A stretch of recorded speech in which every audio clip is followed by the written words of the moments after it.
Hola, buenos días. Bienvenidos a la primera de las ruedas de prensa de esta mañana. Me imagino que algunos de vosotros vendréis del pase de prensa de Import-Export, con lo cual siempre viene bien tener unos minutos para respirar.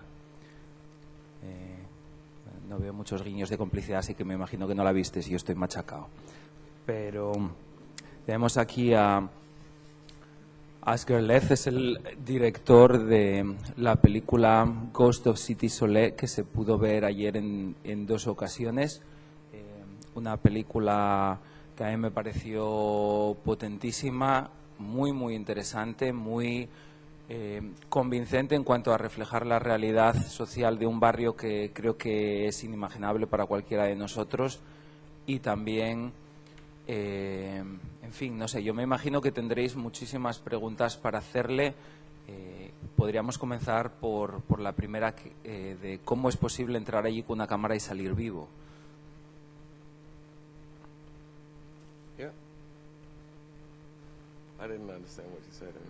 Entendí lo que dijo porque no escuché la traducción simultánea. ¿Qué es, que tengo que ponerme los cascos? Sí, se supone que están traduciendo. Ah, vale. Vale, perfecto. Así que pensáis que estoy escuchando, pero estoy escuchando música. Ah, vale, sí, está aquí, ya está bien. Hello? Yeah. Ya estamos con la tecnología. All right, I can hear you now. Perfect. Now I can't. Can you hear me now? Can you hear me now? Okay, good. I can hear you too. Hi. The question?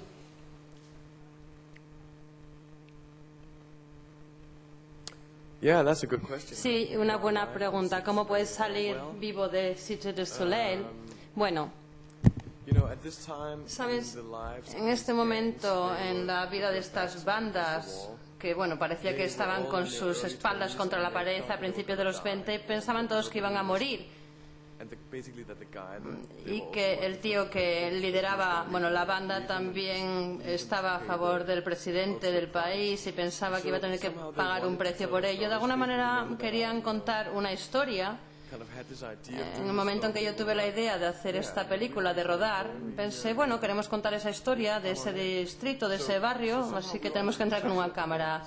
Así que, bueno, de alguna manera pues nos protegieron incluso las bandas, lo que es un tanto extraño. No todas las bandas nos protegieron y nos apoyaron, también es cierto. Pero estos dos líderes de estas dos bandas sí que nos protegían. Pero si, bueno, se metían en líos y alguien moría y había tiros, pues sí que nos metíamos en problemas. Pero sigo aquí, sigo vivo, así que parece que sí que sobreviví, eso es bueno. Pero aparte de eso, creo que algunas películas, a veces vas a algunos sitios donde no están acostumbrados a verte con una cámara y simplemente el hecho de que te plantes allí con una cámara parece que todo el mundo se sorprende y entonces la gente ya no reacciona de la forma normal en la que reaccionarían si tú no estuvieras allí. Así que es como si están un poco dubitativos, ¿no?, cuando tú te plantas allí con la cámara. No sé si entiendes lo que estoy diciendo.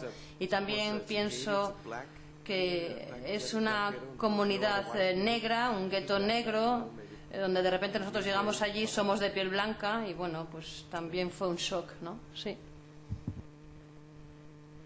Bueno, pues yo tengo más preguntas, pero no quiero formularlas todavía. Me gustaría que los asistentes participen con preguntas para el director.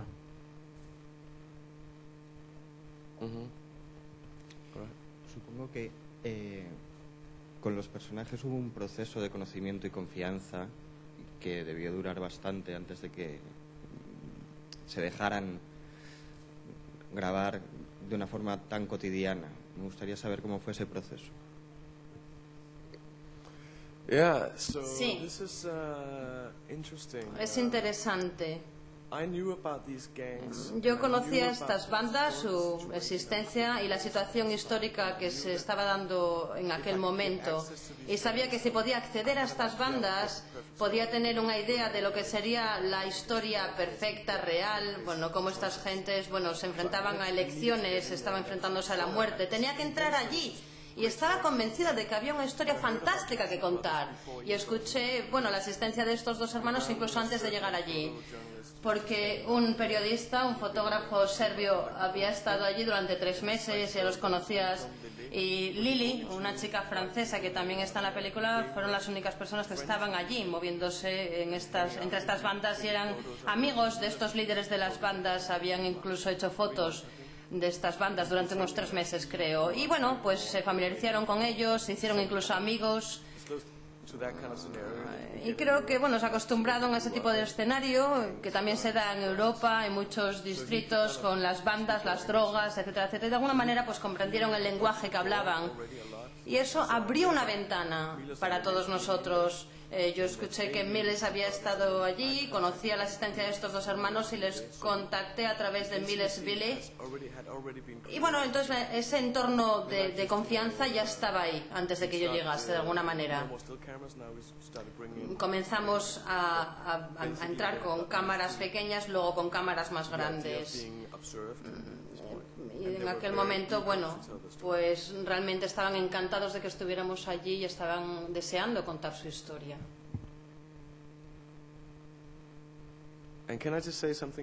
Me gustaría añadir algo. Cuando alguien me pregunta si parece que miro hacia otro lado es porque están hablando en castellano y estoy escuchando en inglés, y si les miro a sus labios, intento leer sus labios, pues me confunde mucho. No es porque no me interese su pregunta. Un aspecto que es muy interesante y yo creo necesario para comprender la película es la complejidad de la situación política en Haití, no solo los cambios de gobierno, sino también la intervención extranjera. Me gustaría que el director nos hablase un poco acerca de ello, porque pienso que nos facilitaría la comprensión de la película en ese sentido. Sí, bueno.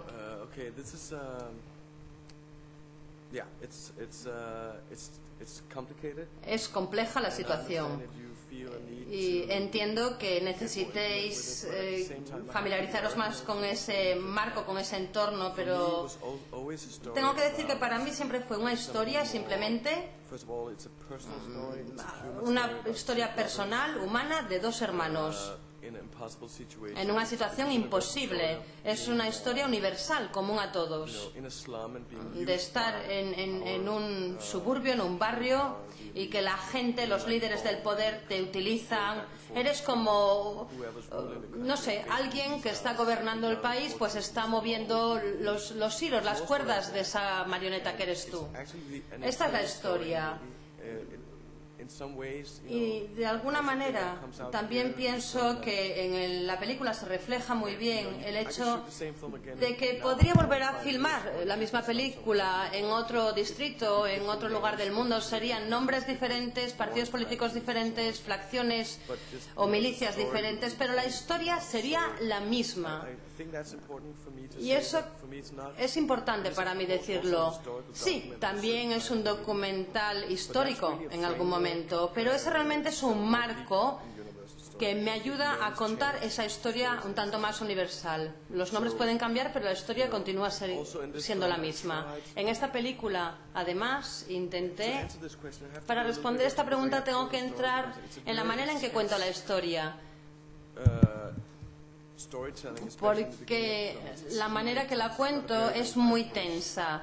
Tiene un ritmo muy muy alto, hay muchísimos hechos históricos que se lanzan de una forma rápida.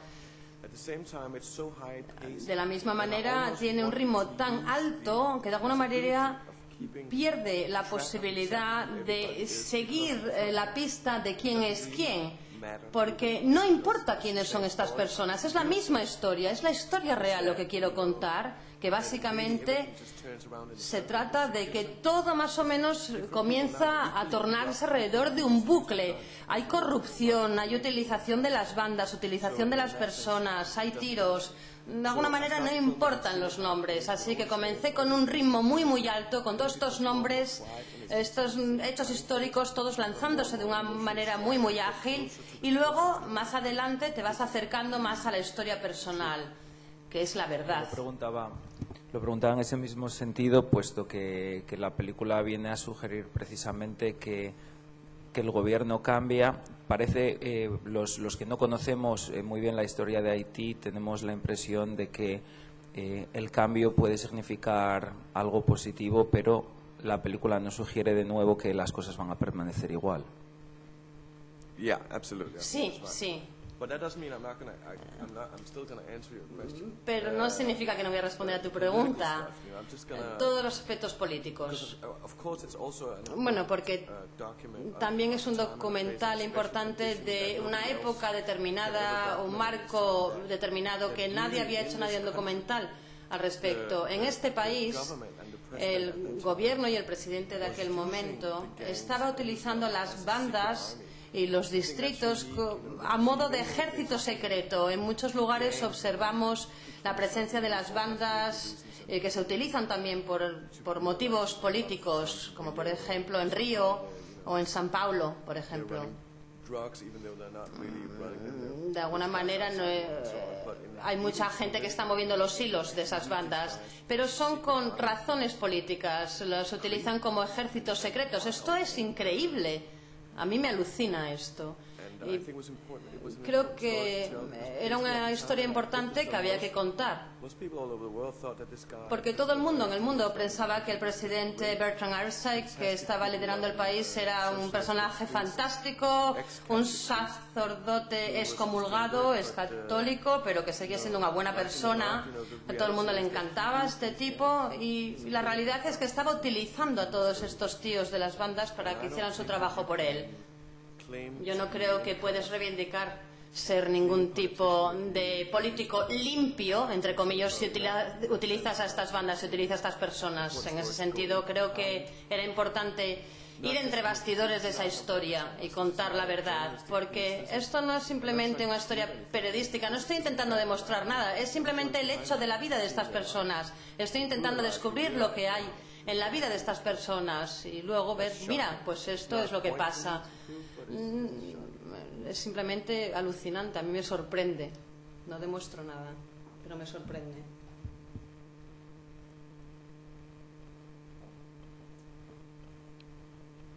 Dice usted que esta historia la podría contar en cualquier otro lugar del mundo y sería una historia similar. Si, por ejemplo, la misma historia la trasladara a Europa, ¿en dónde podríamos tener un punto de referencia?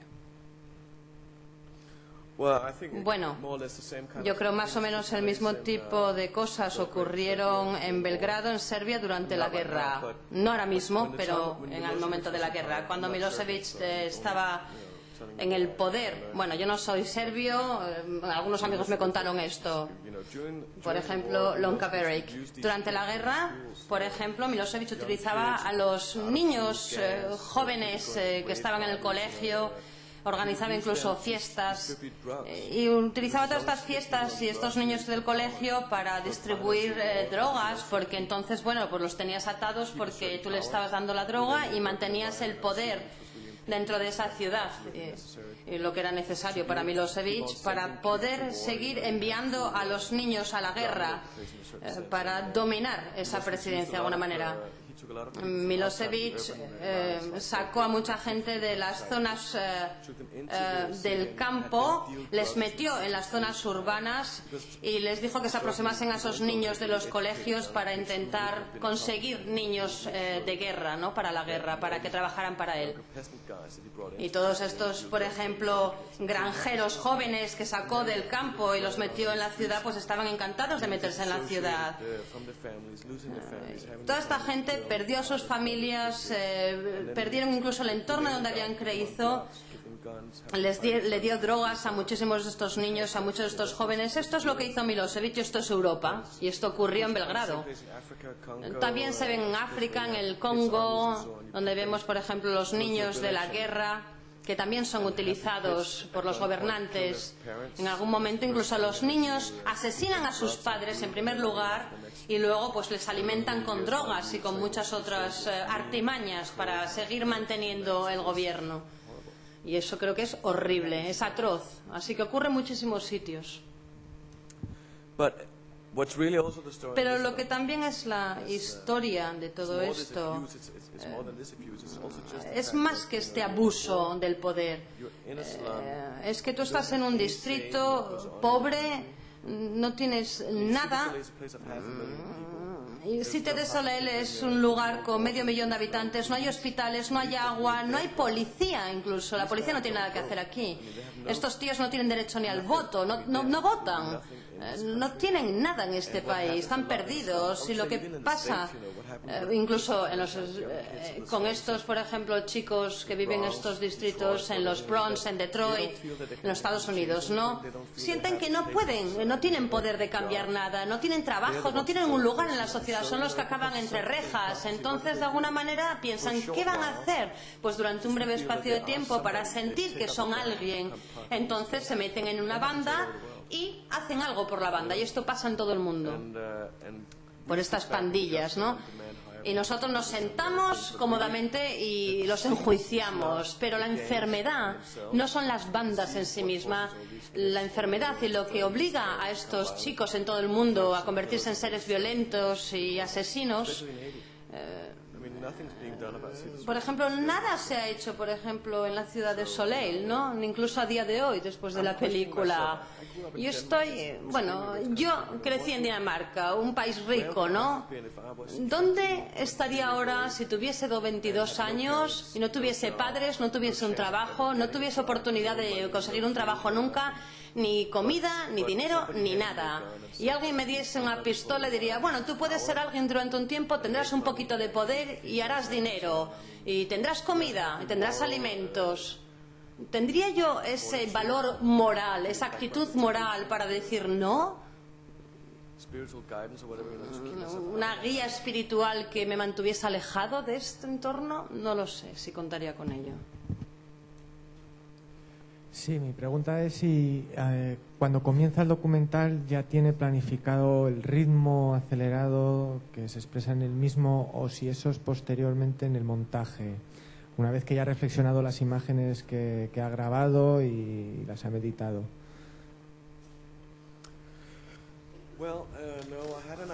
Bueno, tenía una idea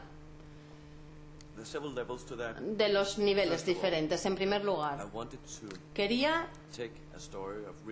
coger una historia de la vida real y ver si la podía encajar dentro de una estructura dramática, como si fuera una película de Hollywood, con una estructura dramática, 3 actos. Estos tíos están ahí, el personal, un enemigo que va acercándose a la cámara, bueno, y todo este tipo de cosas. Así que cogí la sinopsia de la historia el primer día que me enfrenté a estos tíos. Lo escribí hasta el final, ¿no? El guión, y les dije, bueno, esto es lo que les va a ocurrir y lo comprobamos todo, y al final esto es lo que puede ocurrir. Luego cogí el material, tenía una vaga idea de que quería aumentar el grado de los documentales para ubicarlo en ese lugar. Algunos documentales en mi libro que tenían un lenguaje un tanto demasiado del estilo de la BBC. Yo quería intimar un poquito más con el lenguaje, quería utilizar ese lenguaje de un largometraje con tomas más cercanas, filmando la pistola, y luego ir contando la historia de esta manera. También quería permitir a la misma historia contarse a sí misma. Y esto es muy difícil con el documental porque no está perfectamente escrita, no hay líneas y un diálogo perfecto. Así que exige incluso un mayor foco, una mayor atención en el montaje para que la misma historia llegue al mismo lugar. Así que esa fue, una exigencia. Lo que también hice es que a mitad del rodaje volví a Dinamarca y con las fotos que ya tenía le pedí a los editores que editasen el tráiler Bueno, normalmente no lo haces esto, ¿no? Yo estaba al principio del rodaje, pero a la mitad quise montarlo, quise hacer ese tráiler para ver que el lenguaje realmente encajaba. Tenía que demostrarme que era posible hacer ese documental. Y dije, bueno, si puedo hacer un tráiler como de un largometraje de Hollywood que funcione bien, con un buen ritmo, con un buen entorno dramático, donde tenemos una buena idea de quién es tu enemigo, quién es el personaje principal, etcétera, etcétera, y la calidad del sonido es buena, hay una buena textura de la historia. Si puedo meter todo eso en un tráiler, entonces el lenguaje era posible. Mi misión de contar la historia iba a ser posible. Hice esto, y con el montaje acabé todo el rodaje de la película. Intenté mantener también ese lenguaje en el montaje. De la película, que me imagino que posiblemente os haya sorprendido tanto como a mí, es la relación que se va desarrollando entre Tupac y Lele, la cooperante francesa que está allí. Por una parte sirve para humanizar al personaje, que al principio lo vemos como prácticamente un asesino peligrosísimo. Por otra parte, también problematiza nuestra relación con Lele, puesto que no podemos evitar nuestras circunstancias y sentimos que hay algo un poco preocupante y que tal vez puede distraernos de la historia principal. Me gustaría saber su opinión acerca de esto. Estoy muy contenta de esa pregunta, porque esa es la idea. Porque si deseas contar una historia que tenga cierto impacto, necesitas sentir. Y es muy difícil sentir si comienzas haciendo las cosas erróneas. Como dije, quería hacer esta película, una historia real, pero a la manera de las películas hollywoodenses. Pero las hollywoodenses tienen héroes, y esta película, bueno, tiene bandas de gángsters, y es muy difícil hacer una película donde tienes a estos tíos enfrente de ti que son gángsters, que son asesinos, y dices, bueno, ¿por qué me iban a aportar a mí esta gente? Pero es importante que a ti te importe esta gente, porque no es que yo quiera ponerles sobre un pedestal a estos tíos, pero quiero que se sienta el problema de ese lugar y el destino de esas personas dentro de esas bandas. Así que tú tienes que también recorrer ese camino para decir, bueno, ¿por qué casi me puedo poner hasta llorar? Se me saltan las lágrimas al final de la película por estos tíos. Y ese es como un arte de magia, podríamos llamarlo. Para hacer eso tienes que introducir el aspecto humano, la humanidad, espejos donde te puedas reflejar también en esos personajes. Y eso sería como una historia de amor. Hay celos, hay amor. Y el hecho de que Tupac, por ejemplo, quiere incluso salir de allí, tiene sus deseos, tiene algún tipo de pretensión, tiene otro viaje que le espera. Y este tipo de aspectos son elementos humanos que te tocan en lo más dentro de ti. Y no te das cuenta, dices, bueno, estos tíos, bueno, realmente no nacieron como asesinos. Antes de llegar aquí, pues sí que eran seres humanos y tenían valores humanos. Entonces el problema tiene que estar en otro sitio, no en ellos. Y eso es lo que yo quiero lograr con mi película. Verdaderamente es complejo y es fascinante. Hay dos aspectos que a mí me llaman la atención. Me gustaría preguntarle acerca de ello. El primero, en cuanto a los sueños que tiene el personaje de convertirse en músico de éxito. Yo tampoco es que sepa mucho de hip hop, pero la música que hace es sorprendentemente buena. Y en segundo lugar, nos llama la atención al final no descubrir que muere, porque eso lo veíamos venir, sino que después de haber salido de Haití regresa. Yeah. Sí. So, is that a question? ¿Es una pregunta eso entonces? Sí. Bueno, I didn't really get which part was the question. ¿qué parte de la pregunta? ¿Por qué volvió a Haití? ¿Por qué volvió? Sí, bueno, That was really stupid of him. creo que fue muy estúpido de su parte volver a Haití. Because he knew he was going to die. Sabía que iba a morir, marchó, logró salir de ahí. At that time, Y en aquel momento, really at that point when he left Haiti and cuando went to the marchó de Dominican Haití y fue a la República Dominicana, se supone Republic, he made a deal with this guy from the States. que, bueno, hizo una negociación con este tío de los Estados Unidos, otro que había estado en la banda antes y que estaba en los Estados Unidos, y se ponía que iba a enviarle una chica para casarse, ¿no? Y para luego volver a Estados Unidos. Pero bueno, el tío le debía dinero, etcétera, etcétera, y se quedó ahí enganchado. Luego, cuando estaba en la República Dominicana, ya no era un líder de una banda. Así que bueno, se quedó tirado por las calles, le robaron muchos objetos personales, etcétera, etcétera. Y en ese momento de su vida fue la primera vez que yo interferí, porque paramos de rodar. En ese momento en ese momento estaba como, yo quería que se quedase allí. De alguna manera, yo quería que consiguiese sus sueños y comencé a ayudarle, pero no pude interferir antes porque no puedes interferir con los personajes antes, cuando la vida real se mete en el camino. Así que estaba con la película. Él realmente lloraba durante la película cuando rodábamos. Bueno, y no me lo creía. Este tío, este asesino llorando.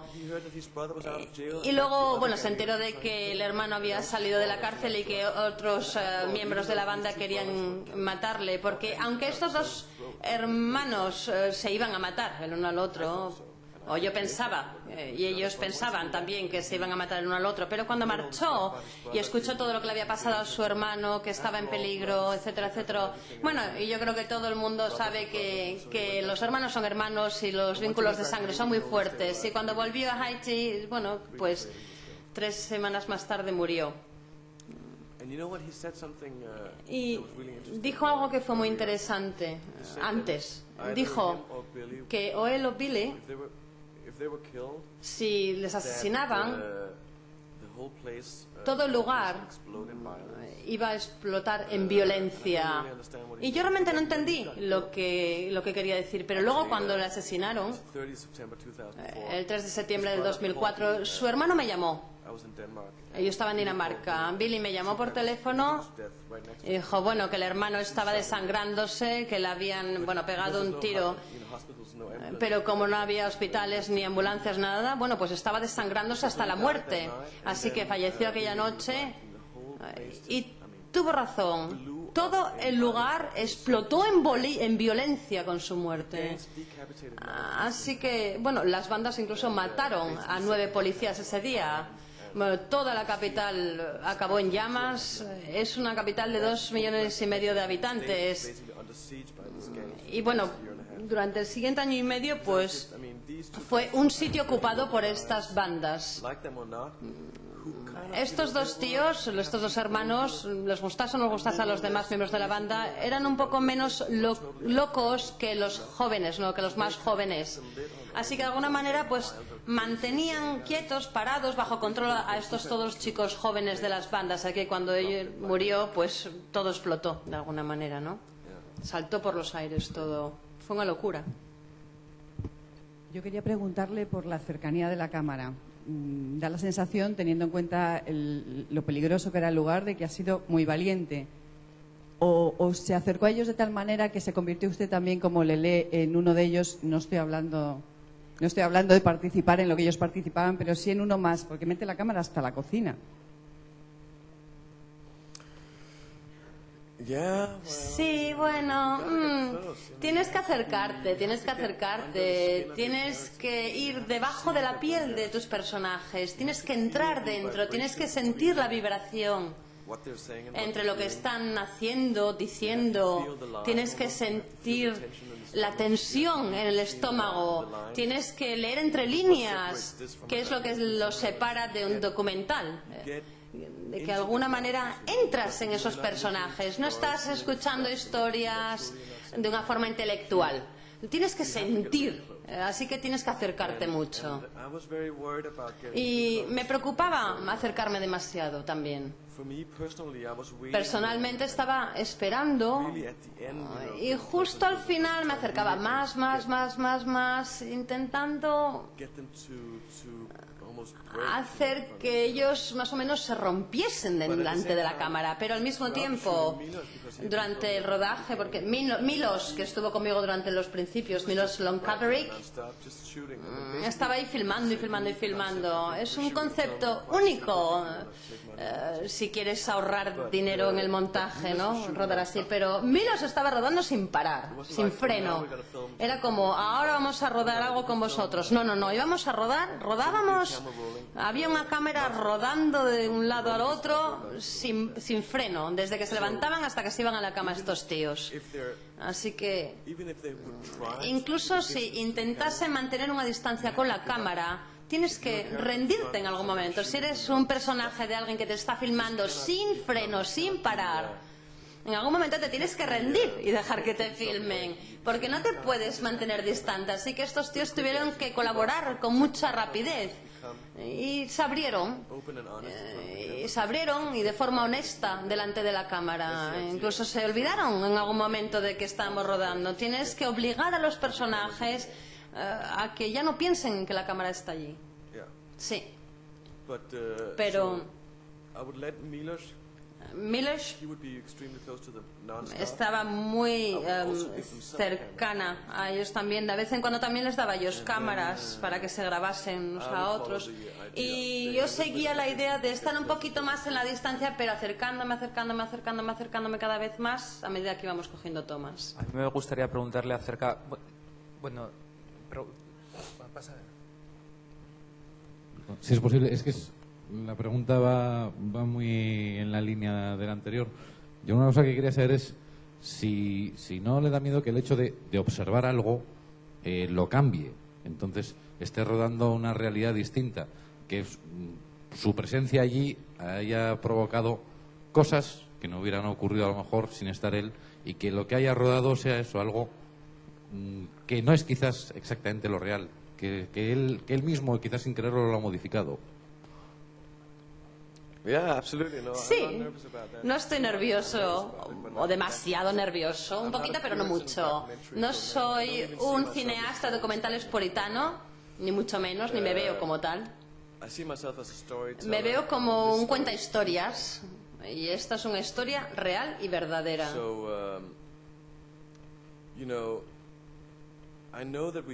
Sé que cambiamos algunas cosas por nuestra mera presencia, pero ¿qué es lo que cambiamos? Sí, no mataron a tanta gente como lo hubieran hecho cuando la cámara estaba allí. Eso es bueno, eso es bueno. Hay gente como una mujer en la película que, bueno, durante la juventud, por ejemplo, pues robó algunas cosas. Probablemente no la hubieran matado si la cámara hubiera estado allí, no hubiera estado allí, porque hay pena de muerte para la gente que roba. Así que muchas cosas hubieran pasado si no hubiéramos estado allí, eso es cierto. Pero eso es una mentira, una farsa. No lo creo, porque sí que entiendes quiénes son estos tipos y entiendes que son asesinos y que son miembros de unas bandas, así que eso no se esconde. Principalmente lo que son, lo que quieren ser y lo que ocurrió en ese lugar y en el país. Eso es lo que ocurrió y eso es lo que filmamos. No creo que hayamos cambiado eso. No creo que lo hayamos cambiado, no. Pero es interesante. Yo creo que hay un concepto un tanto extraño. No creo que ninguna película, no importa lo puritano que seas, no puedes obtener la verdad. Puedes obtener... No puedes obtenerla. Por una vez que enciendes la cámara, tú estás seleccionando un marco de la realidad. Si yo enciendo la cámara, esta es mi toma, esta. Pero la realidad también es lo que está ocurriendo allí. Así que yo he seleccionado la parte de la realidad que quiero filmar. Así que te he mentido sobre la totalidad de lo que está ocurriendo en esta sala de todas maneras. Así que no creo que puedas lograr la verdad o la verdad absoluta en el cine.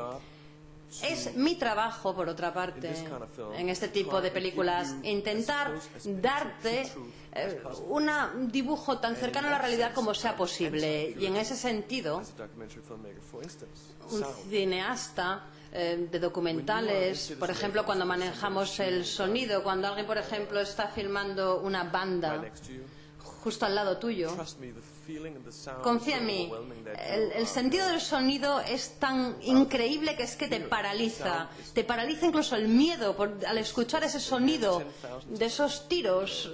¿Por qué? Porque el sonido cuando estás ahí cerca aumenta 10.000 veces, porque tu vida está en peligro. Y eso lo sientes. ¿Cómo capturas eso con la cámara? Eso es muy difícil porque las cámaras, estas cámaras digital, bueno, pues el sonido se plastifica. Nunca puedes obtener el sentido real de lo que es un tiroteo junto a ti. Así que como cineasta, al encargado de todo el sonido no tengo ningún problema en decirle, mira, esta toma tiene que ir con mucho más volumen. Algunos cineastas dirían, bueno, no puedes grabar nada de sonido, lo que es ridículo, porque yo tengo que hacer es que la audiencia tenga el mejor sentido de lo que ocurre allí, ¿no? Y yo lo intento hacer, lo intento lograr. Y eso vuelve otra vez a la cuestión que se me hizo sobre el montaje, el estilo del montaje.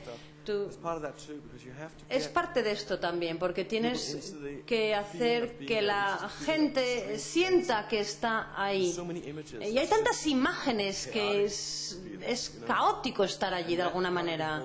Y eso es parte del cortar, empastar, montaje, etcétera, etcétera. A mí me gustaría preguntarle acerca de la relación que se establece en la película entre Haití y Estados Unidos. Parece que hay una relación de ida y vuelta bastante compleja. Por una parte está la presencia de las fuerzas de paz al final de la película, que vienen a hacer de policía una situación que no comprenden y que les ajena completamente.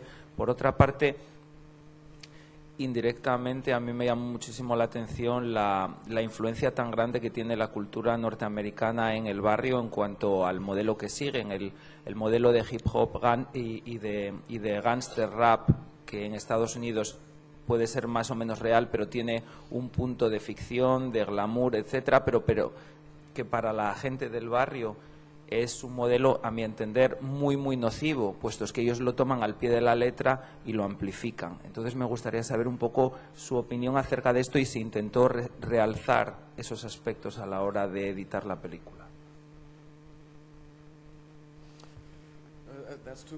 Dos preguntas me parece que ha mencionado, sí. Okay, so there's the whole, Bueno, vamos a ir hacia atrás. the Americanization of the place. This, Bueno, la presencia de la cultura norteamericana en ese lugar es interesante. this is an interesting place historically. Porque I mean, this is where Columbus. Aquí es donde Cristóbal Colombo llegó. Era un territorio español, luego se convirtió en territorio francés, muy, muy francés. Fue francés durante un tiempo, así que la cultura que sientes en Haití es muy francesa, muy, muy francesa. Es como una mezcla francesa, africana. 50 years.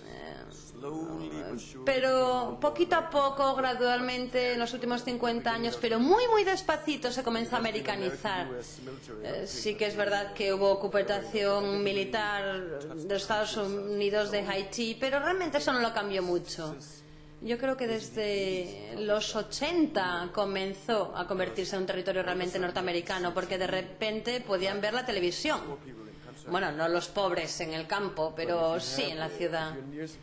Si estás cerquita de un lugar donde hay electricidad, simplemente cogen la señal de televisión del lugar más cercano. Estados Unidos no está tan lejos y sobre todo en los 90 comenzaron a ver la televisión norteamericana, incluso en los barrios también. Así que gradualmente la cultura norteamericana a través de la televisión, también a través de los CDs, la música. Porque hay muchos asiáticos que viven en los Estados Unidos, creo que casi 1 millón, como 1/3 del país que vive en los Estados Unidos. Y envían cosas a Haití. Así que 80% del Producto Nacional proviene de dinero que se envía desde los Estados Unidos a Haití, porque está tan cercano y está muy orientados en la familia. Es decir, si un tío deja el país y se marcha a hacer dinero, ¿no? Por el sueño americano que decimos, y hace dinero, pues lo envía a la familia, a Haití. Pero también envían cintas de vídeo, CDs, música. Es decir, que sí, que la cultura que está llegando a Haití es norteamericana. Así que, bueno, de la cultura francesa, en los últimos 20 años vemos la presencia de la cultura norteamericana. No hay duda. Si vives en un gueto, no sé por qué. Yo no vivo en un gueto, pero parece que el hip hop es el lenguaje universal del gueto. Se ha convertido en el lenguaje universal de los guetos.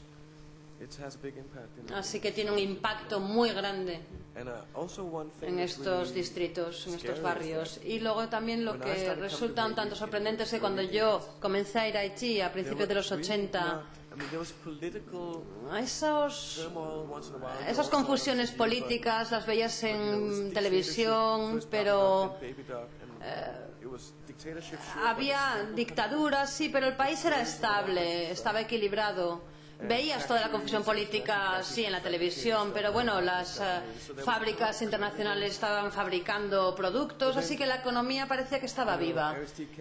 Pero Aristide, bueno, se derrocó al anterior, hubo una confusión política, hubo conflictos políticos, luego, bueno, entró el ejército militar y luego llegó Aristide al poder. Se le derrocó y luego cuando se le devolvió el poder a Aristide, con la ayuda de la administración de Clinton, como parte de esa negociación, ese acuerdo, comenzaron a enviar a algunos inmigrantes ilegales que eran parte de las bandas de los Estados Unidos, de los guetos de Estados Unidos. Cogían a estos chavales que estaban entre rejas en los Estados Unidos, criminales, y los enviaban de vuelta a Haití. Y esa es la primera vez que la idea de las bandas nació en Haití. Sí que es verdad que antes de eso había mucha confusión y conflicto político, pero bueno, no les tocaba, no había robos.